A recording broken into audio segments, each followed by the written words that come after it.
Boa noite a todos, sejam muito bem-vindos a mais uma live aqui na nossa semana de encontros em defesa da Univesp, né, de encontros com pré-candidatos ao governo do Estado e a deputado estadual que a gente está organizando.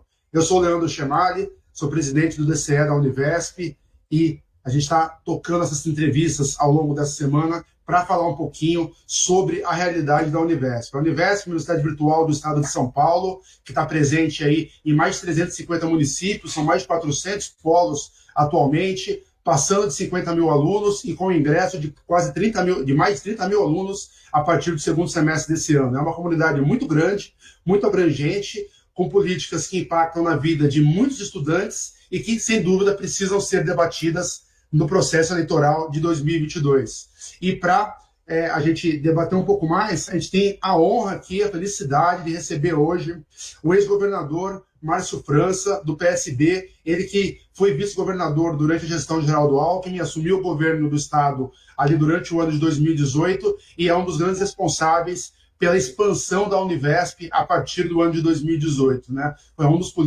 poucos políticos no Brasil que entenderam a importância da educação à distância no ensino de graduação universitária como uma política pública e como uma forma de você levar a universidade pública a muito mais gente do que a universidade presencial consegue chegar. Né? Então, eu queria dar uma boa noite, agradecer imensamente a presença. Pode abrir aí, Terêncio, tá? Já estamos aqui para ver o governador Márcio França. Boa noite, governador, tudo bem?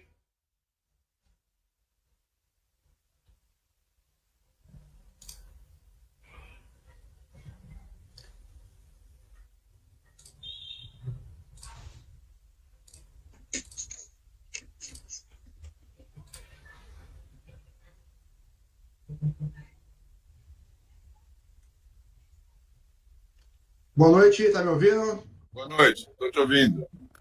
Oi, Igor, tudo bem? Opa, tudo jóia. Eu sou o Leandro, tá? Leandro Chamara que está falando. O Igor é a nossa técnica aqui, tá bom?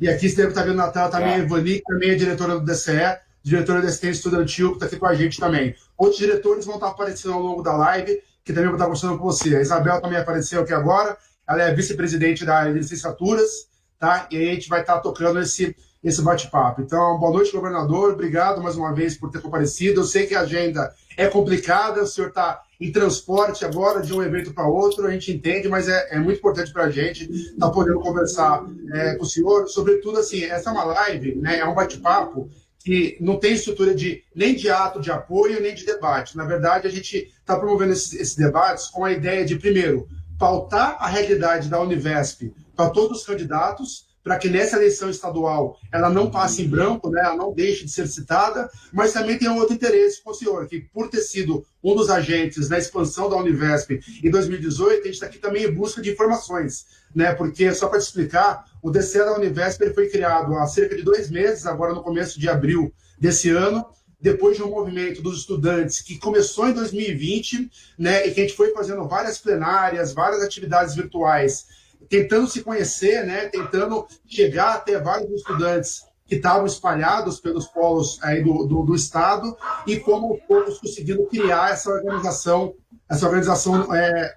dentro da universidade. Então, assim, foi um trabalho que não foi fácil, porque a educação à distância, geralmente, não só nas universidades públicas, mas nas privadas também, ela não prevê comunicação, né? Ela não prevê ambientes virtuais onde os estudantes se conhecem virtualmente. E a gente conseguiu aqui pelo Telegram, eu entendo que é uma ferramenta nova para você também, para a tua campanha, mas é uma ferramenta que deu certo. A gente conseguiu criar aqui grandes grupos com milhares de estudantes e aí a gente conseguiu fazer um 2.0 da educação à distância, né? Uma outra forma de conseguir comunicar os estudantes e fazer eles se falar. E aí, realmente, agora, a gente pode dizer que existe movimento estudantil na Univesp, existe movimento estudantil na educação à distância, coisa que é bem raro se você comparar com outras universidades, né? Então, estamos aqui, né? E, na verdade, assim, tem várias coisas que eu queria te perguntar, mas primeiro eu queria te passar só para você poder dar uma boa noite um pouquinho mais completa, e também se quiser falar alguma coisa sobre como que está esse começo de campanha, né, como os objetivos da tua pré-campanha no momento, e também já te deixar à vontade para poder falar, fazer um breve histórico na tua visão do que foi lidar com a Univesp no passado, e aí em seguida eu vou começar a te perguntar vários detalhes sobre aqui. Então, te deixar uns minutinhos à vontade aí para fazer essa apresentação. Legal, olha, primeiro, parabéns aí pela novidade, né? Eu mesmo não sabia que já tinha DCE, fiquei contente aí de saber do DCE. Vocês sabem, a minha origem é do movimento estudantil, né? E comecei a minha carreira política a partir do movimento estudantil. Quando eu assumi a Secretaria de Desenvolvimento, tinha uma dupla situação, assim, polêmica. Primeiro era a história de você ter as universidades dentro da Secretaria, com a USP, Unicamp e Unesp, basicamente, né, assim, importantes, com reitores autônomos, vocês sabem que tem a autonomia da universidade, e, ao mesmo tempo, o problema de a demanda de mais vagas sempre, que todo mundo sempre fala, das mais vagas, enfim, é difícil lidar com o mundo acadêmico, né, em especial professores, reitores, todo mundo muito difícil. Coincidiu que, na época, eu tinha uma sequência de amigos, reitores, o Dr. Zago havia assumido a USP, foi reitor eleito da USP, e tinha sido meu contemporâneo no Ministério da Ciência e Tecnologia, e aí nós tínhamos o desafio de mais vagas acadêmicas, e aí existia a Univesp, você sabe, criada de maneira tímida, ali acomodada num cantinho, e com uma lógica totalmente diferente. A ideia deles era criar uma universidade mais para fora do país, para que a gente tivesse, enfim, um roteiro diferente do que a gente imaginou. E eu, então, disse ao governador Alckmin que essa seria uma saída muito rápida, porque, além do custo ser muito menor, a gente tem também a qualidade se a gente tivesse o apoio das universidades públicas de São Paulo. As universidades de São Paulo, como vocês sabem, elas consomem um volume de recursos importantes do Estado, do cidadão de São Paulo, né? Porque basicamente 5% do ICMS é USP, 2,5% Unicamp, 2,5% Unesp, mais 3% da Paula Souza e 1% da FAPESP, portanto 14% dos 18% dos impostos. E nada mais justo que a gente possa usar o benefício disso, que para nós é um grande orgulho em São Paulo, essa estrutura universitária que nós temos, que ela fosse feita para mais gente.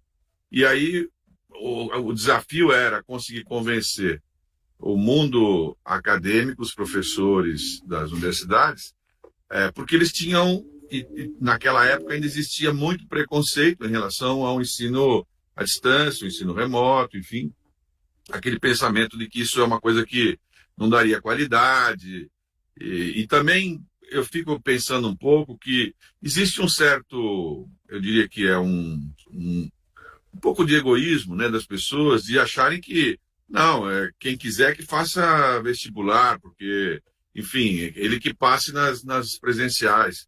Só que não é todo mundo que tem elitismo mesmo, né? Chega a ser um elitismo mesmo. É uma coisa meio esquisita, porque já que o conhecimento é de todo mundo e foi pago por todo mundo, se eu posso ter as aulas, né, com qualidade à distância, no formato à distância, está vencida a etapa de que isso não pode ser feito com qualidade, por que não permitir que mais gente tenha isso, né? E aí foi aquela história da expansão. A gente preparou uma expansão muito rápida, num formato simples até, né, com convênios com municípios, e está previsto na lei estadual, inclusive, que foi aprovada na época, que esse mesmo formato pode ser também cedido para outros estados do Brasil. Então, nós podemos ter a Univesp em vários estados do Brasil, que seria mais legal ainda, quer dizer, você ter o mesmo curso disponibilizado para o Brasil inteiro, em vez de fazer as pessoas terem que sair dos seus estados para vir estudar em São Paulo, enfim. E aí começou o formato, começou dando certo, tem polêmicas, é claro, porque a tutoria, como é que você faz a tutoria, que é a essência do ensino remoto, é você ter uma tutoria bem feita, né? E como tudo no início é mais difícil, havia problemas com relação à questão de orçamento, mas depois que a gente mostrava a diferença dos números, é um negócio extraordinário, assim, né? A diferença do quanto custa de um jeito e quanto custa do outro.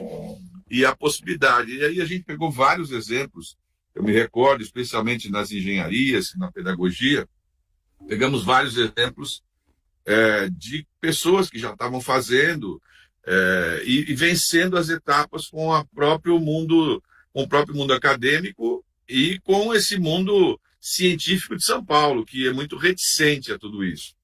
A meta, vocês sabem, era que nós tivéssemos 100% de vagas oferecidas para todos os alunos do ensino médio. Ao final do ensino médio, cada um pudesse optar entre um curso técnico, que aí, no caso, a Paula Souza nos forneceria também dentro do formato da Univesp, mas um curso técnico, né, de diversos padrões ali, tinham vários cursos para serem feitos, ou o curso universitário, que aí a Univesp ampliaria os nossos cursos atuais para outros tantos. No começo do governo do Dória, eu acho que ele pensou que isso tinha um pouco da... Ele falou para mim que não tinha qualidade e tal, e ele pensou que isso talvez ficasse marcado com uma coisa meio carimbada, que tinha a ver comigo, enfim.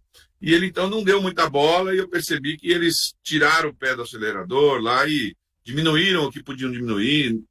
Mas aí, de alguma forma, alguém lúcido passou por lá e percebeu que isso é meio inevitável. Nós perdemos um tempo importantíssimo, que foi durante a pandemia, que praticamente todo mundo ficou com o remoto, e se a gente tivesse feito a Univesp ter crescido e ter ampliado e ter qualificado mais ainda durante aquele período da pandemia, nós talvez tivéssemos conseguido ter uma qualidade melhor no ensino remoto dos estudantes, das crianças do ensino médio, né, dos jovens do ensino médio, porque a rigor aqui em São Paulo, eles falam que foi feito o ensino remoto para todo mundo, mas a gente sabe que não foi, porque as pessoas não têm as condições financeiras para ter o remoto com qualidade, não tem Wi-Fi, não tem a disponibilidade de um bom sinal ou até de um equipamento que seja adequado, né? Então, perdeu-se um tempo importante, mas não vamos ficar para trás. Para frente, nós temos que pensar que se estamos agora no segundo semestre, eles estão voltando, né, com mais 30 mil vagas, eu soube, a gente pode chegar a 80 mil. Num próximo vestibular, né, a gente já ultrapassa praticamente a USP, que tem, se eu não me engano, 100 mil alunos, uma coisa assim. Quer dizer, você tem aí em 2 anos, 3 anos, seja quem esteja no governo, nós podemos ter a Univesp como a maior universidade pública do país, né? Isso é uma tremenda responsabilidade para todo mundo, e eu me sinto contente de saber que entendo um diretório central de estudantes e esses mecanismos, todos eles também são novidades. Se para vocês já é uma coisa nova, para nós, com as nossas idades, todo mundo é meio cringe, meio difícil de poder lidar com tudo isso, né? E tem sido um desafio. Aliás, amanhã, dia 23, é meu aniversário, eu vou fazer o lançamento à noite no Metaverso, pela primeira vez, né? A gente vai fazer uma política um comício dentro do Metaverso, né? Porque eu mesmo estou aprendendo isso. E você sabe, quando o rapaz veio falar comigo sobre isso, eu fiquei tão constrangido que eu percebi que eu não sabia exatamente como é que era isso. Aí eu falei que o único conforto que eu tinha é que, se eu não sabia, o Alckmin não tinha nenhuma noção e o Lula, então, sequer imaginava que isso existia, né? Porque todos nós somos de gerações passadas. Depois eu fui brincar com eles sobre isso e eles perguntaram para mim se isso era uma casa de shows, se o metaverso era uma casa de show ou algum espaço físico, né? Porque realmente é de uma compreensão diferente para todos nós, mas é inevitável, é inexorável. E basicamente tem a cara de São Paulo, né? São Paulo tem essa cara. Se a gente puder garantir que os alunos das universidades públicas, aqueles que tenham condições e possibilidade, que possam fazer presencial, seria ótimo se todos pudessem. Mas é meio que natural que, com o passar do tempo, o formato remoto, o formato à distância, ele vai se aperfeiçoando e certamente ele é o caminho que vai seguir todo mundo lá para frente, né? E, se possível, que a gente consiga fazer com mais qualidade, disponibilizando também instrumentos, né? Que a gente pode, a partir disso, né, aprendendo a conviver. A gente estava falando sobre a questão do Estado, por exemplo, de São Paulo. A gente está lançando um programa na saúde que é um alerta, digamos assim, que é um aplicativo, na verdade, chama-se Alerta São Paulo, que é um aplicativo que todo mundo vai poder baixar no estado de São Paulo, e na medida que você, dentro do aplicativo, marca a sua consulta ou seu exame, e em determinado momento, o Estado tem um prazo para te atender. Se ele não te atender, o Estado vai credenciar nesse aplicativo um valor para você, em dinheiro, para você utilizar na rede privada que o Estado vai pré-credenciar. É uma maneira de mostrar para as pessoas que o instrumento remoto, o instrumento digital, ele tende a ser o mais democrático e o que tem mais chance de poder chegar para todo mundo, né? Do mesmo jeito que a medicina remota, do mesmo jeito que o ensino remoto e outras atividades que a gente tem. Então, a nossa tarefa é essa. Eu fico muito contente de saber que vocês, enfim, estão organizados para isso.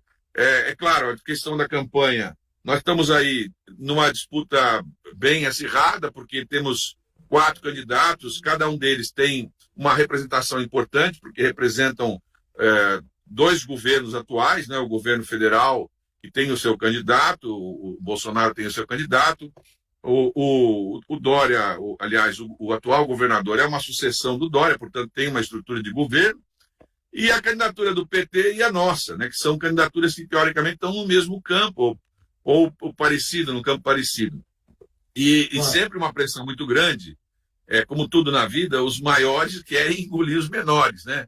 É da lógica de toda assim, a coisa da natureza, de o maior querer engolir o menor. Então, há muita pressão, e eu tenho resistido à pressão exatamente porque eu penso que a experiência que tive, não só na secretaria, mas nos governos, na sequência de governos, podem ajudar o paulista e depois o Brasil inteiro a criar soluções como aconteceu com a Univesp, que parecia uma coisa completamente assim, impossível, difícil, fazer 50, 60 mil vagas, e nós fizemos com muita facilidade, eu acho. Do mesmo jeito que eu acho que seria muito fácil ampliar isso para mais gente ainda, para todos os lugares, com mais facilidade, e criar instrumentos que pudessem permitir a todas as pessoas de São Paulo conseguirem ter a distribuição daquilo que o próprio paulista acumulou, ou seja, o conhecimento. Foi o conhecimento que nos levou a liderar o Brasil, né? E é isso que a gente pensa que a Univesp pode fazer. Com certeza, com certeza. Eu acho assim, o governador pontuou bastante coisa interessante, mas eu queria pontuar também algumas coisas assim, só para a gente entender também o que aconteceu, porque para entender melhor essa história. Porque assim, uma coisa que é muito afirmada, não só hoje, mas nos últimos anos, é a deficiência de pessoal da Univesp, né? Então a falta tanto de pessoal técnico administrativo quanto mesmo de docentes, né? Porque o modelo da Univesp, e esse é o ponto conceitual que eu acho que é importante todos os candidatos a governador debaterem sobre, né? A forma como a Univesp ela foi criada e depois como ela foi mais ou menos reformada na sua gestão, ainda é uma estrutura onde a universidade ela não tem docentes próprios, né? Ela faz editais onde docentes da USP, Unesp, Unicamp ofertam. Eu não vejo tantos problemas nisso. Mas uma coisa que pegou muito, e assim, conversando com alguns funcionários que estavam lá em 2018, que saíram ou que entraram em 2019, que eles falam muito, é que na época a Univesp ela não teria condições técnicas para aportar o número de vagas, o número de polos tão grandes. Uma outra coisa também que a gente tem percebido e sentido ao longo dos anos é falta de comprometimento de muitas prefeituras, né? Algumas prefeituras, alguns ex-coordenadores chegaram a comentar que quase que a prefeitura foi pressionada a criar o polo, e a gente tem situações hoje, cidades que não são pequenas, como Sumaré, como Registro, que o estudante hoje está sem polo, e ele não sabe onde ele vai fazer a prova presencial. As provas presenciais elas estão retornando agora, né? Porque houve a falta de comprometimento, né, do governo federal em revogar aquele decreto de emergência sanitária, e quando ele revoga esse decreto, a Univesp e todas as EADs, né, ficam obrigadas a retornar às provas presenciais, né? Então, mesmo com os casos de Covid subindo no estado, nós teremos que viajar semana que vem, quem viaja, né, quem está fora da cidade, para ir até o polo fazer a prova, né? Então, acontece esse conjunto de situações que, na maior parte dos casos, são problemas administrativos, eles acabam prejudicando muito a qualidade do ensino e, sobretudo, ele acaba causando evasão, né? Porque a preocupação que a gente tem muito hoje é que, assim, foi feita uma oferta muito boa, grande, né, em 2018, só que a evasão dos estudantes que ingressaram em 2018, ela foi muito alta. A gente não tem o número exato, né? Também esses dados não são tão exatos, mas, por exemplo, eu vou dar um outro dado. Em 2020, né, quando você estreia esse novo modelo, que é com dois eixos, né, o eixo da computação e o eixo das licenciaturas, né, a computação com 3 cursos e a licenciatura com matemática, pedagogia e letras, mas pelo acaso da pandemia, ou seja, os estudantes não sendo mais obrigados a ir para o polo nos primeiros semestres, acabou tendo a menor evasão da história. E a gente tem hoje uma quantidade de alunos ativos no curso bem maior do que o que a gente tinha no passado. Esse seria o modelo correto, o melhor modelo? Não sei. É um modelo a ser debatido, né? Eu falo, esse debate que a gente quer colocar para os candidatos nesse período eleitoral, né? Então aí agora eu te retorno com a questão. Quando a gente estava lá, vamos voltar no tempo, para 2018, o que te levou a entender que aquele modelo, daquela oferta de 20 mil vagas lá em maio de 2018, era o modelo ideal? Eu entendo assim, a gente quer democratizar, a gente quer incluir mais estudantes, mas aí eu estou trazendo agora o debate aqui para dentro da Univesp. Aonde que, observando a situação que a Univesp estava naquele momento, o governador julgou que sim, seria correto fazer a oferta, mesmo ainda faltando uma quantidade razoável de servidores técnicos e mesmo de capacidade técnica da Univesp. Também só completar um dado que a pandemia também complicou, porque quando o Dória ele assina aquele acordo da PEC de guerra, né, a PEC de calamidade pública com o Congresso sobre orçamento, ele fica proibido em 2020 e 2021 de fazer qualquer tipo de contratação. Resultado, a Univesp ela está a toque de caixa desde o começo desse ano de janeiro até agora o período eleitoral que permite, né, fazendo contratações rápidas de docentes e funcionários para repor o quadro efetivo, né, para que no próximo ingresso ela consiga ter uma estrutura mais consolidada. Mas hoje ainda, a Univesp não deve ter muito mais do que 100 funcionários. Né? Então, eu sei, é bastante informação, mas eu queria que o governador comentasse um pouco sobre isso, porque para nós é importante entender esse processo histórico, porque o que é difícil para a gente hoje? É a gente saber o que nós dependemos. Né? A gente definir uma carta de necessidades dos estudantes para encaminhar para os candidatos, quando chegar a campanha, dizendo, olha, nós, estudantes da Univesp, queremos isso, isso e isso. Mas, para isso, a gente precisa entender um pouquinho melhor a própria história da Univesp, para entender aonde houveram os erros em todos os governos, certo? E o que pode ser feito. E outra coisa fundamental, que é também o que nos motiva a estar aqui, é que o novo governador, o Márcio, se eleito, dia 1º de janeiro, está indicando o próximo presidente. Então, a Univesp ela tem uma interferência importante do governador que as outras universidades, o Centro Paula Souza e qualquer outra área do governo não tem. A Univesp ela é uma secretaria, praticamente.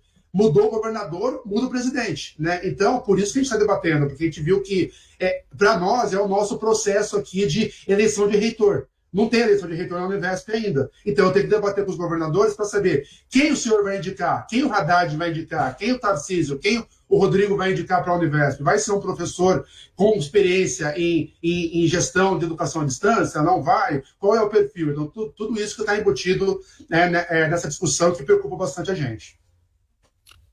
Não, olha, acho que você tocou no assunto que foi o início da confusão, né? Quando eu assumi a secretaria, a Univesp tinha o conceito de abrir concurso para professores, para a própria Univesp, para que ela tivesse ela própria o seu corpo de docentes. Ela ia repetir um pouco do que é a USP, Unicamp e Unesp, depois ela ia fazer a mesma trajetória e, na minha visão, ia cometer os mesmos erros. Porque quando você começa a criar o mesmo formato do presencial, naturalmente você vai criar os mesmos ciclos que acabam viciando os outros caminhos.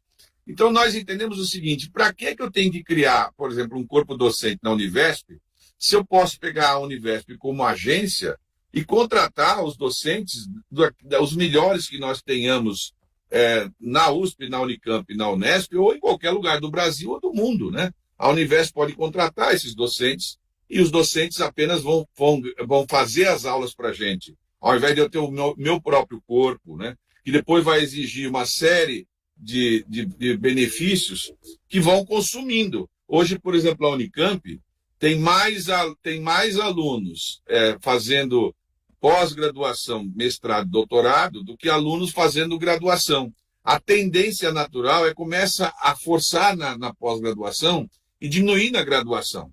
Porque a graduação é a que custa mais caro, a graduação é a que traz os alunos que não têm oportunidade, a graduação geralmente são jovens mais novos e aí eles têm mais dificuldades financeiras. Então, como o recurso é vinculado orçamentariamente à Constituição, nenhuma universidade tem muita vontade de abrir muitas novas vagas de graduação, porque isso gera muito mais custos e os custos são fixados na Constituição, já que já tem uma receita única da universidade pública. No caso da Univesp, é sem limite.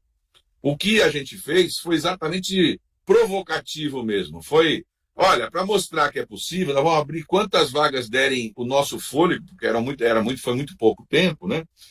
E sabendo que ia ter uma carência de pessoal interno e nós íamos ter que buscar alternativas. Quando a decisão política está tomada de se fazer uma coisa, você encontra os mecanismos legais de você sair fora dessas amarras. Por exemplo, se você tem teto constitucional limitando a contratação de novos funcionários, você pode fazer por outro formato. No caso da Univesp, por exemplo, ela pode contratar uma organização social que sai fora do limite do teto constitucional e colocar quantos funcionários ela quiser. O que ela precisa é de orçamento financeiro, né? Ela precisa de orçamento financeiro para isso. E isso a gente garantiu que ia colocar. Claro, no instante que eu era só secretário, eu só conseguia mexer com a minha parte financeira. Depois, quando eu virei governador, aí era diferente. Eu coloquei a Univesp como a prioridade do governo de São Paulo. Quer dizer, tinha 5, 6 metas no governo de São Paulo e a Univesp era uma delas. Se a meta era chegar a 200 mil vagas em 2 anos, tinha que fazer depressa. E o depressa pode ter alguns defeitos, mas tem a vantagem de ser para mais gente, né? E, em especial, porque a gente faz a provocação e depois surge a demanda, como você mesmo está falando. Eu me lembro de prefeituras que falaram, olha, mas eu abri aqui porque eu tive a vontade de abrir, mas depois eu não tenho a condição financeira de manter aqui. Sim, mas você pode ter um convênio com o Estado repassa o dinheiro. O que eu quero dizer é que o custo do aluno aula e o custo final do aluno da Univesp é infinitamente menor do que o do aluno das universidades presenciais. E esta é a principal razão de que ela tem que ser ampliada, né? Porque vocês são testemunhas, e eu sei que tem muita evasão, mas eu quero lembrar para você, as ETECs e FATECs têm evasão de 50%. Nas FATECs chega a 70% de evasão. Ora, e é presencial. Então não é o fato de que é a distância que faz a evasão. O que faz a evasão é que as pessoas hoje estão tendo que trabalhar para poder sobreviver. Muita gente não consegue manter o seu ensino porque a pessoa está tendo que se virar de outra maneira. Em todas as crises financeiras, é claro que as pessoas acabam priorizando a sobrevivência, né? Nós temos que imaginar uma situação onde as pessoas tenham menos crise financeira e que nós possamos criar mais instrumentos, bolsas, por exemplo. Eu mesmo havia proposto e mandei para a Assembleia que as FATECs e ETECs tivessem bolsas para os alunos poderem se transportar. Hoje, eu tenho um amigo meu aqui da Zona Norte de São Paulo, que tinha 10 faculdades, e ele abriu o curso à distância, aliás, abriu o curso presencial para 10 faculdades e pegou o miolo da pandemia. Depois ele teve muita dificuldade de poder ter aluno e ele radicalizou. Esse ano de 2022, ele abriu com o custo zero, faculdade a zero, cobrando R$0 para quem fosse. Mesmo assim, ele só preencheu 4 cursos. 6 cursos ele não preencheu. Porque as pessoas não têm dinheiro para pagar o ônibus para ir para lá. As pessoas não conseguem pagar o ônibus. Então, ou seja, no caso da Univesp, não é mais uma questão apenas de uma estratégia. É a evidência que levou a isso. O tempo, a distância, o trânsito, a violência, etc., faz com que a gente tenha que aperfeiçoar o que não está bom, tem que colocar mais dinheiro. Então, eu sugiro para vocês, quando vocês forem reivindicar, né, primeiro é saber qual é o custo de hoje da Univesp. O caminho, na minha visão, não é colocar professor concursado dentro da Univesp. Senão você vai, daqui a pouco, criar uma estrutura enorme na Univesp vinculada a professores, quando, na verdade, na minha visão, a Univesp deveria ter sempre contratações de professores para fazerem as aulas dos melhores que tivessem e democratizar esse processo. Por exemplo, agora que vocês têm o DCE, vocês podem pesquisar e saber quem são os melhores para cada matéria, para cada assunto. Vamos contratar aqueles que vocês acham que são os melhores. Já que não há problema de dinheiro, vamos contratar aqueles que são os melhores. E vocês podem criar critérios de avaliação, que o formato remoto e digital permite que a gente faça isso de maneira muito rápida. Ou seja, vocês avaliam a cada semestre, se a pessoa não foi bem avaliada, ela também é excluída e coloca outro. Nós não ficamos amarrados num professor. Nós podemos fazer. O que nós precisamos ter é uma tutoria consistente, precisamos ter realmente uma direção com gente que esteja acostumada a lidar com o ensino remoto, que é um ensino diferente, porque isso tem que ficar atraente, tem que ficar especialmente atraente, é mais difícil concentrar no formato remoto, mas precisa tomar cuidado, né? Porque a história é não seguir o caminho, na minha visão, de burocratizar, senão daqui a pouco a gente cai nos mesmos erros dos outros, não, quanto menos vaga, melhor. Se já tem 2.000, é claro que com 2.000, com 3.000, talvez você consiga fazer com mais qualidade, com muito mais qualidade, mas o desafio é fazer 200.000 com mais qualidade, e não ao contrário.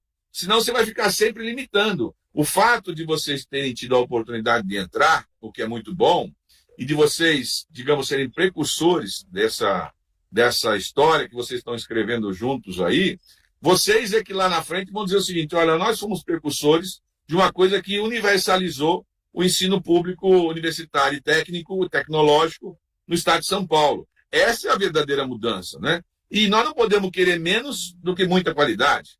É o padrão de São Paulo, muita qualidade. Quanto custa isso? Eu garanto, eu não me recordo, mas, se eu não me engano, a Univesp consumia naquele tempo algo perto de 70 milhões de reais quando eu deixei a secretaria, ano. Não deve ser muito distante disso, hoje em dia. É um valor infinitamente menor que qualquer outra coisa. Nem se compara, sim. Com certeza. Então, se você comparar com o USP, Unicamp e o Unesp, e com a própria Paula Souza, né, o formato não é ter uma Paula Souza em cada lugar, uma ETEC e uma FATEC. Se tem hoje cursos remotos, nós temos que aperfeiçoar o remoto. Vocês têm que tirar um grupo de vocês para colocarem, por exemplo, na reivindicação. Dobrar o orçamento da Univesp a partir de 2022, seja lá qual for. 23 tem que dobrar. Dobrar. Você dobrou, por exemplo, nós queremos que os melhores alunos a cada semestre possam ser premiados, entre outras coisas, com cursos também no exterior. A Universidade de Londres, a Universidade da África do Sul, as melhores universidades de outros países são remotas, são à distância. Nós precisamos conhecer essas tecnologias dele. Nós fizemos um pouco pela intuição. Você tem razão. Quer dizer, talvez se eu tivesse pensado mais, talvez, claro que ia ser melhor. Mas se eu tivesse pensado muito, em 9 meses eu não conseguiria ter feito. Então, eu acho que a gente tem que ser provocativo. E eu acho que, no caso de vocês, é assim: qual é o orçamento da Univesp? O que vocês sentem que tem mais demanda? Se tem problema com polo, quais são os polos que têm problema? Porque para o Estado, repassar algum valor para cada município é valor também tudo muito pequeno para que o Estado... Qual era a despesa do município? Era ter um espaço físico e um professor lá para poder abrir, fechar, enfim, aquela estrutura mínima, que muitos não tinham, mas quanto custa 50 computadores para uma prefeitura? Né? Não é grande coisa. Eu acho que o maior desafio é que vocês tenham, assim, no passar do tempo, que o aluno da Univesp tenha garantido, por exemplo, uma bolsa de qualidade de internet gratuita. Porque isso sim seria uma coisa muito, muito importante. Se o aluno tivesse, por exemplo, olha, você é aluno da Univesp, então eu vou te dar o sinal aí com X mega, não sei o que lá, para você poder ter a transmissão.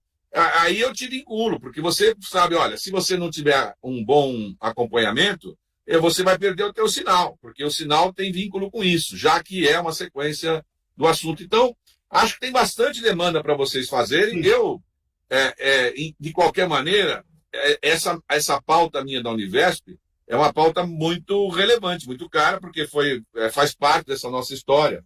Mas acho que é importante também que os outros saibam. Duvido que o Tarcísio saiba o que é. No caso dele, tem que começar explicando o que é, porque não é simples entender. Quando você fala Univesp, a pessoa pensa que é uma universidade como as outras, né? Nem te conto, nem te conto. É. Cada uma que a gente tem ouvido por aí que você não imagina. Mas eu compreendo, porque não é realmente uma coisa normal. Acho que há também uma tarefa que é importante para vocês, que era entrar na pauta das reivindicações para que a Univesp possa ampliar o seu sinal para outros estados.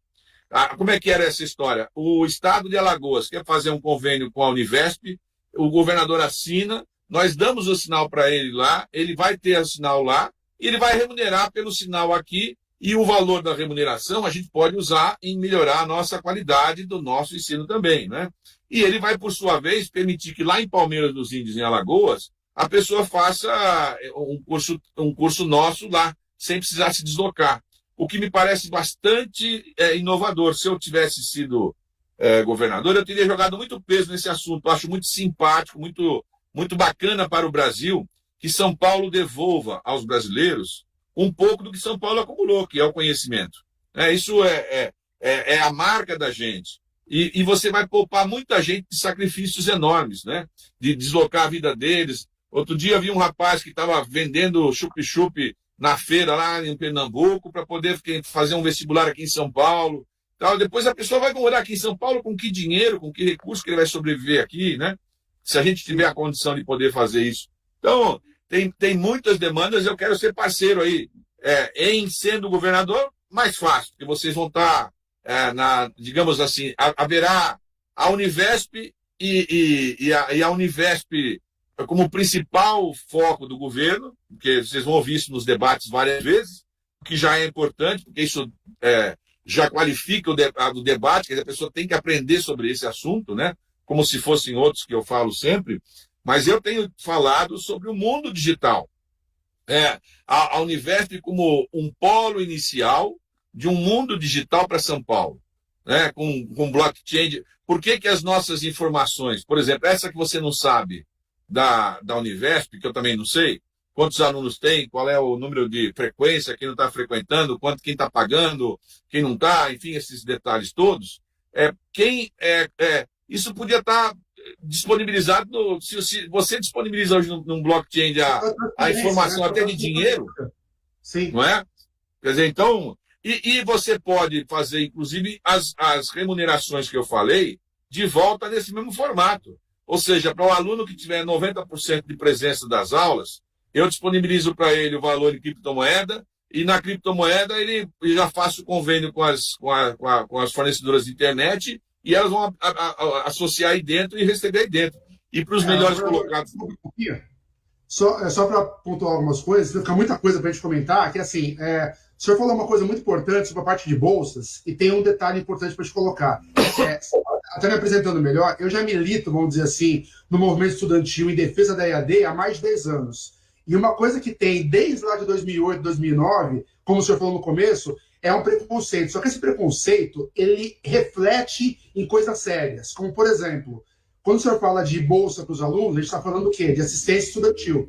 Assistência estudantil, no contexto da educação à distância, geralmente é algo que não existe. E por que isso acontece? Porque no PNAES, né, que é o Plano Nacional de Assistência Estudantil do governo federal, é claro que aqui no estado você pode ter uma verba que não depende do MEC, eu sei disso, mas no Plano Nacional de Assistência Estudantil, o estudante EAD ele é excluído no texto do PNAES claramente. O PNAES ele só pode ser usado para estudantes de cursos presenciais. Muita gente não entende o motivo disso, mas eu entendo porque eu estava na época já, e foi realmente um lobby dos movimentos estudantis e mesmo de esquerda anti-EAD. E a gente luta muito hoje para conseguir romper esse tipo de preconceito que vem lá de trás, que ele acaba não sendo apenas contrário a modalidade EAD, ele acaba sendo contrário ao estudante EAD. Né? Um dos pontos também que eu queria emendar para a gente conversar um pouco, por exemplo, tem muitas cidades que o estudante da Univesp ele não consegue a meia passagem.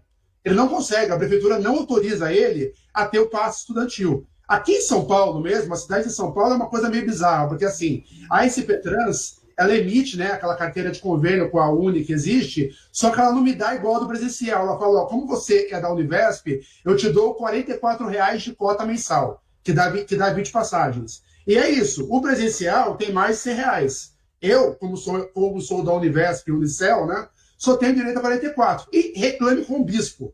Não tem com quem reclamar. E se eu falar de meia passagem metropolitana e mesmo a meia passagem estadual, aí complica totalmente, porque é inclusive para o aluno presencial, e esse é um outro tema que em nível de governo eu queria ouvir um pouquinho a tua opinião. A gente tem aqui no estado a Artesp, né, que é a agência reguladora das empresas intermunicipais. E existe uma regulação que ela é estranha para nós, que é assim, o preço da meia passagem nunca é 50% da passagem.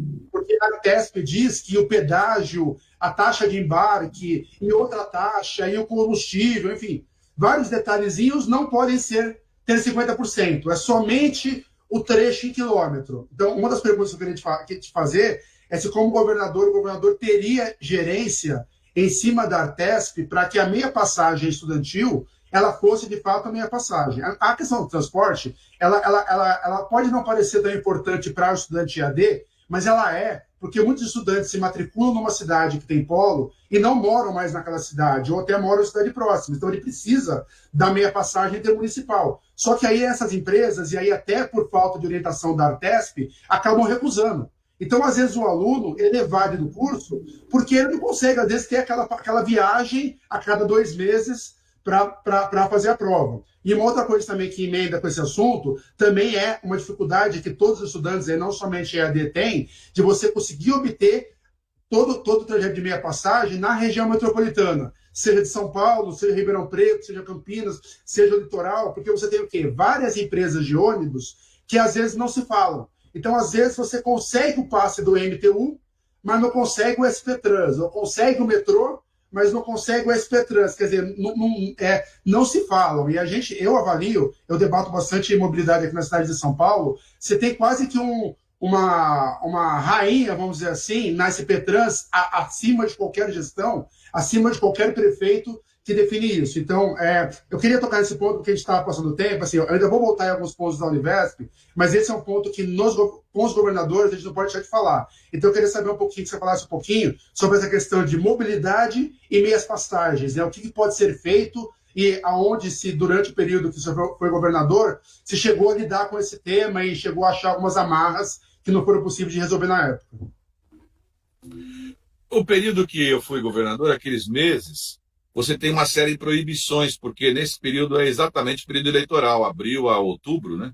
Você fica com proibições de qualquer tipo de benefício, mas eu não me lembro dessa demanda que eu tenha tido, não, sobre a história. E claro, o governador, se quiser, em período normal, pode alterar, mesmo com a SP Trans, inclusive essa que você falou, eu entendi a isenção só sobre o trajeto, enfim, mas ele cria o mecanismo da isenção plena, inclusive no pedágio ou nas taxas, e naturalmente isso vai ter que ser subsidiado na passagem dos outros, né? Então, não existe almoço de graça. É evidente que quando você cria qualquer tipo de benefício, está redividindo pelos outros o custo. Mas não tem sentido nenhum você fazer um pedaço de desconto, enfim, é para quase não fazer o desconto, né? No fundo, vocês têm percebido aí que há uma discussão muito grande sobre a questão de mobilidade, porque a gente, ao longo dos anos todos, foi criando mecanismos só rodoviários, praticamente, e há um egoísmo atávico das pessoas quererem fazer o seu próprio trajeto, no seu próprio carro, enfim. Então, as linhas de ônibus no país hoje são muito menos lucrativas do que eram antigamente. O formato de Uber, todas essas mudanças que houve, transporte de outras maneiras, até mesmo locações de bicicletas e patinetes, tudo interfere nesse processo. E você imagine isso tudo a um diesel com valor que está de valores que subiram. E para agravar aqui em São Paulo, Dória ainda aumentou o valor do ICMS do diesel e do álcool, né? Então, assim, foi tudo muito ruim ao mesmo tempo. Mas esse negócio assim, são decisões sempre políticas. Acredite no que eu falo, viu? Se houver a decisão política, não falta nem dinheiro, e nem falta local, e nem falta funcionário.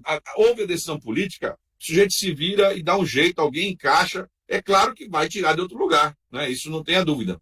Mas o que eu estou dizendo é que eu acho que nesse formato, não é só um formato para a universidade virtual, é para também o formato do próprio governo caminhar para esse lado virtual, para esse lado remoto, que vai ser muito mais presente, muito mais rápido e talvez muito mais eficiente. Nós vamos apanhar um pouco no começo, e aí você usou uma expressão no início da sua fala, que eu queria repetir, que é real. Embora as universidades tenham um grande papel, sejam muito importantes, mas nós não podemos esquecer que elas também acabam produzindo uma certa elite de formação no Brasil, e essa elite também ela acaba querendo preservar o conhecimento mais para ela do que para os outros. E essa é a real discussão. Nós queremos que esse conhecimento fique restrito a mais gente, ou nós temos que ampliar para todo mundo? Isso não é simples, porque, claro, quando eu tenho mais gente formado, vai ter mais disputa, o mercado vai fazer com que determinadas áreas caiam de preço. Quando você vê medicina no Brasil hoje ao preço que é, e a medicina hoje mantém, por exemplo, financeiramente as universidades de pé, o que mantém praticamente a medicina e alguns outros poucos cursos, é claro que se você tivesse vários cursos de medicina, isso não seria nesse preço, né? Então, cada vez que você coloca mais oferta, a tendência de você cair no preço e, portanto, há uma defesa que quase todo mundo faz, qualquer categoria faz, é uma autodefesa de restringir o conhecimento que eu tenho para não fornecer para os outros. Eu insisto que talvez esse tema seja aquele que para mim é mais apaixonante, porque tenho um pouco da passagem como você mesmo falou, mas eu acho que tem diversas áreas que vocês podem, agora organizadas através de um DCE, que permite pelo menos que a gente tenha esse formato orgânico, a gente criar um mecanismo de poder entrar nos recursos da FAPESP, né, por que a FAPESP não vai fornecer o formato dos estudos para que os alunos possam fazer, os alunos da Univesp possam ter acesso à FAPESP, né? Nós temos que ir para cima de tudo isso, quer dizer, quebrar essas barreiras. Eles não fazem por mal, compreende? Mas há uma defesa, né? Mas tem docente de USP, Unicamp, a gente já tem, como que fala, depoimentos de alunos que dizem que já foram até docentes da USP, da Unicamp, pedir uma bolsa de iniciação científica, né, fazer a iniciação científica lá, porque na Univesp, como você falou, não tem as cadeiras, né, não tem o docente das áreas, e acontece casos que o docente vira e fala, olha, seu projeto é ótimo, realmente é sensacional, mas eu vi, como você é estudante EAD, estudante da Univesp, eu prefiro não pegar, mas tem um detalhe, tem essa questão desse preconceito, mas tem uma outra parte que a Univesp é deficiente, que não existe pró-reitoria, não existe uma coordenadoria de iniciação científica que ajude o trâmite burocrático para o docente receber um aluno de C e poder caminhar, pedir a bolsa. Não tem isso, né? Como eu falei, grande parte dos problemas da Univesp hoje eles são administrativos. Então, para você conseguir, às vezes, um termo de estágio, é um caos. Tem muito aluno que até hoje perde estágio porque ele não consegue entregar o termo no prazo.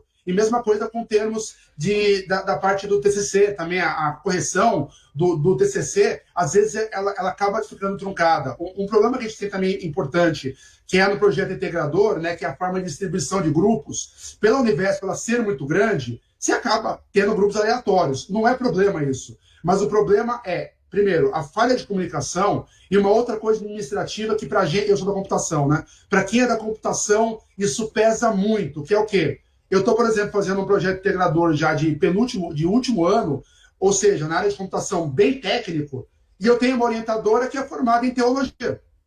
Tem orientador que é de filosofia. Tem orientador que definitivamente não é da área de tecnologia, engenharia, computação, ou seja, ele não orienta.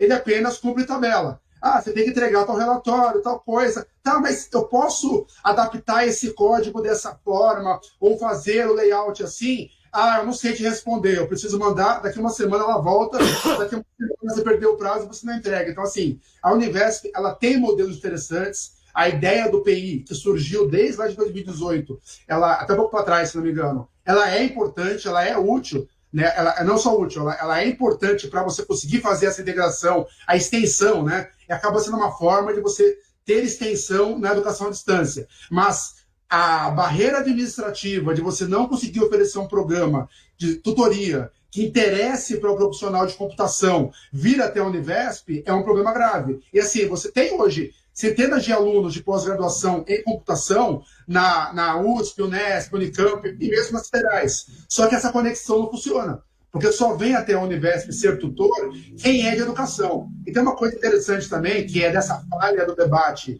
sobre EAD, que sempre existiu, que o mercado de EAD, né, você aprender a trabalhar com EAD, fazendo tutoria e depois aprendendo aquelas carreiras, design instrucional, né, as técnicas da área, é uma área de trabalho absurda, né? Só que às vezes você tem hoje gente formando em pedagogia, em cursos de licenciatura e de educação, que mesmo num curso EAD, ele não aprende sobre EAD. E às vezes você tem as empresas que trabalham com EAD com deficiência de profissional. Então é interessante aquela coisa, né? É a casa de ferreiros pedra de pau. A própria Univesp, hoje, ela não forma mão de obra para a própria educação à distância. É um debate também, né, de modelo da universidade que a gente quer fazer. Um último tema que eu queria também abordar com o governador é que, assim, uma coisa que não tem hoje na Univesp é conselho superior. Isso é algo muito sério, porque você acaba ficando sem um espaço oficial para que um representante discente consiga levar demandas, ou mesmo aprovar um regimento de iniciação científica e outros regimentos que toda universidade, todo curso acadêmico, ele sempre tem. Só que esse conselho, ele esbarra em uma questão administrativa que eu acredito que o governador poderá ajudar a gente, que é o quê? O governador ele assinar um novo formato de conselho. Porque, por exemplo, a Univesp ela vai chegar a 100 mil estudantes. Não dá para você conceber que apenas um aluno faça parte desse conselho para representar 100 mil estudantes. Em qualquer conselho universitário, de qualquer universidade, até as estaduais, que tem uma composição menor do que as federais, né, que as federais chegam a ter 30% de estudantes, e nas estaduais menos. Você consegue ter uma representação mais qualitativa. E outra coisa, a gente formou um DCE aqui, e a gente tem a consciência que é uma entidade gigantesca. Mesmo ela ainda estando começando, sem orçamento, ainda apenas o grupo de alunos organizando as coisas, fazendo o registro de cartório, toda essa parte burocrática, mas nós estamos representando quase 100 mil alunos daqui a pouco, de 400 polos, em mais de 300 municípios. Quantas entidades de qualquer área, seja sindicato de profissionais, tal, representa tanta gente? Então, assim, é algo muito grande. E também emenda com uma outra questão que ninguém tem resposta. A gente viu que a gente vai ter que falar com o governador, que é o quê? Aonde vai ser a sede do DCE? Para você ver como o modelo da Univesp ele é um pouco complicado. Porque, assim, a Univesp hoje, o governador sabe, o administrativo dela está dentro do IPT, que é um prédio dentro da USP, mas que não é da USP. Ele é um prédio independente da USP. E tem controle de entrada, enfim, é um prédio onde jamais ele poderia receber uma entidade estudantil. Porque tem controle, tipo, você sabe, né? O DCE é um local que os estudantes podem fazer festa, podem fazer churrasco, tem que ter livre acesso. Pois bem, aonde vai ser a sede do DCE? Aonde vai ser a sede dos estudantes da Univesp? Eu vou pedir para o DCE da USP me dar um puxadinho lá para dividir com eles, porque a Univesp está lá, eu vou locar um prédio na cidade e pedir para o governo do estado locar para a gente, ou ceder, ou vou pedir uma salinha lá no Conselho Estadual de Educação, lá na Praça da República. É uma pergunta que a gente não tem resposta. A gente não sabe para quem pedir hoje uma sala. Então, tipo, eu sei que também é bastante coisa, mas eu queria que o governador abordasse um pouco esse tema de forma mais geral. A gente vai ter daqui a pouco uma outra live, né, com candidatos a deputado estadual, que foram marcadas às 7h30, né, e a gente fez um encaixe hoje para conseguir falar com o governador. Então, todo mundo está convidado também a continuar por aqui. Eu também queria fazer um agradecimento aqui, para não esquecer, para a Luciana Trindade, que é do PSB Inclusão. amiga minha, que a gente lida sempre no âmbito do CMTT, que é o Conselho Municipal de Trânsito e Transportes, ela fez essa ponte importante com a gente, não só com o Márcio, mas também com a Andrea Werner, que também é pré-candidata a deputada estadual, também do PSB, então eu queria só registrar o agradecimento a ela. E não só ela, né? Vários estudantes e outras pessoas que começaram a contatar a gente e começaram a ver a importância de a gente fazer esse debate aqui no âmbito da Univesp, né? Então, vou retornar agora para o governador, né? E, tipo, se quiser também fazer responder esses pontos e já caminhar um pouco para a conclusão, eu vou tentar fazer uma rodadinha no final com alguns diretores do DCE, só para pontuar algumas coisas, mas a gente tentar concluir aí uns 10 minutos aí, porque 7h30 a gente começa a próxima. Tá, eu quero pedir desculpa aí para vocês. Eu entro aqui numa reunião às 19h20, né? Então eu vou realmente me encaixar aí. Com relação à questão da onde vai ficar, também acho que não é tão difícil resolver isso, até porque se o DCE já tiver aí nesse meio tempo regularizada a sua situação do ponto de vista de CNPJ, enfim, você pode colocar dinheiro público, né, no formato de valor mesmo, para que vocês tenham autonomia de decidir, né? Acho que tem que ser encarado o movimento estudantil, o DCE em especial. Você tocou aqui em assuntos, em 10 ou 20 assuntos, que um governador talvez levasse anos para entender e para descobrir, porque não é por mal, o cara não faz por mal. Qualquer que seja o governador, tem uma distância entre o que acontece lá na ponta e o que de verdade o governador está achando que é. Então, tem que tratar o movimento estudantil como um grande intermediário, abrir mais esses conselhos para que a gente possa ter mais contato. Certamente, o objetivo final de todo cara que é governador é que o aluno possa ser o principal atendido. E quem sabe mais sobre o aluno é o aluno, e não tenha dúvida. Porque ele não vai ter a visão corporativa só de professor, enfim. Ele vai poder falar para as pessoas, olha, isso está funcionando, isso não está, no objetivo de funcionar melhor. Acho que a questão de onde vai fazer, não há grande problema. Com relação ao Conselho, eu me comprometo a fazer a alteração. Se nenhum deputado tiver aí, mas eu certamente não tenho problema de colocar para que os deputados façam emenda, vocês podem sugerir para eles colocarem, por exemplo, uma emenda diretamente para o DCE, para que o DCE possa fazer esse espaço. Mas eu penso que, dada a circunstância do assunto de nós temos a inovação da Univesp, a gente podia também pensar numa outra coisa, né?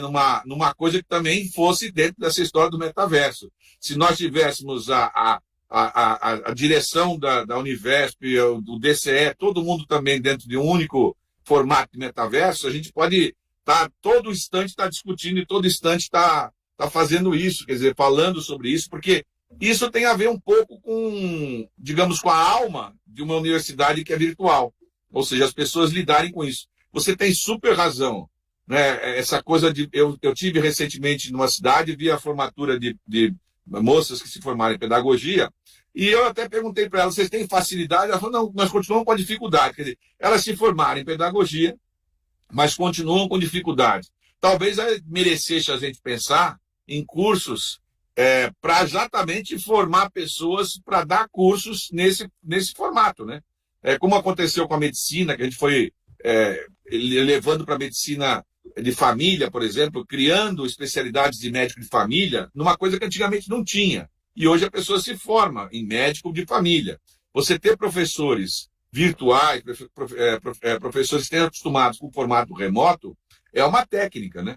E seria muito bom que vocês pudessem nos ajudar. Eu vou pedir para que vocês pautem esses assuntos principais, né, que possam depois encaminhar, pode ser via Luciana, ou até vocês estão convidados a fazer parte, a partir de amanhã, dessa história do nosso metaverso, mas através da Luciana, onde vocês acharem melhor, para que vocês nos ajudem, né? Porque, de qualquer maneira, eu serei um grande transmissor, em ganhando ou não ganhando, eu serei um grande transmissor desse assunto para os outros, porque eu vou pautar isso em debates, vocês vão ver, e certamente as pessoas, se não se preparam, ficarão com constrangimento de não saberem do que está acontecendo. Então, isso vai provocar neles a atenção especial para o tema, o que eu acho que já é bastante, porque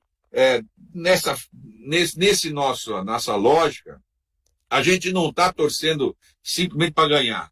A gente está torcendo para que o Brasil acerte, para que São Paulo acerte, e eu estou convicto que esse formato aqui é o formato que nós temos que caminhar para frente, para o futuro, né? E vocês são aquelas coisas assim, os primeiros, né? Aqueles que chegaram na frente e naturalmente vão pagar um preço, talvez mais difícil. Mas, por outro lado, também é gostoso você saber, quando olhar para trás, que você é quem fez isso. Você tem razão, um DCE desse tamanho, com essa representação, em pouco tempo vai ter muita representação, muita força, até porque esse formato de comunicação permite que vocês se comuniquem muito mais rápido do que de outras pessoas, né? E isso vai dar uma força muito grande. Eu quero me colocar à disposição de todos vocês aí para qualquer sugestão e para outras que vocês tenham. Eu vou acumular essas que vocês falaram hoje aqui, vou conversar com o nosso pessoal. Eu sugiro que vocês depois conheçam a Fernanda Gouveia, que foi a primeira presidente lá quando eu assumi, eu convidei ela é uma pessoa jovem que era jovem naquele tempo, né? E que foi a primeira pessoa e que foi responsável por esse início de todo o processo, que acho que é importante que ela também acompanhe o que aconteceu com isso, para que ela possa, junto com vocês, né, aprender também as soluções que possam vir daqui para frente. Perfeito. Governador, eu queria agradecer demais a sua presença, tá? Obrigado, foi um papo excelente. Realmente a gente queria rodar, né, como a gente faz em outras lives, para mais estudantes participar, mas eu acredito que vai ter uma outra oportunidade. Já te deixar o pré-convite de que durante o período eleitoral a gente também vai fazer uma segunda semana com candidatos mesmo. Então, aí, havendo agenda, a gente passa o convite mais uma vez. E também, já te deixar já de antemão, o DCE Univesp também faz parte da comissão organizadora do Universidade Vai às Urnas, que o senhor participou na eleição para prefeito, que a gente lembra, e vai estar sendo organizado novamente.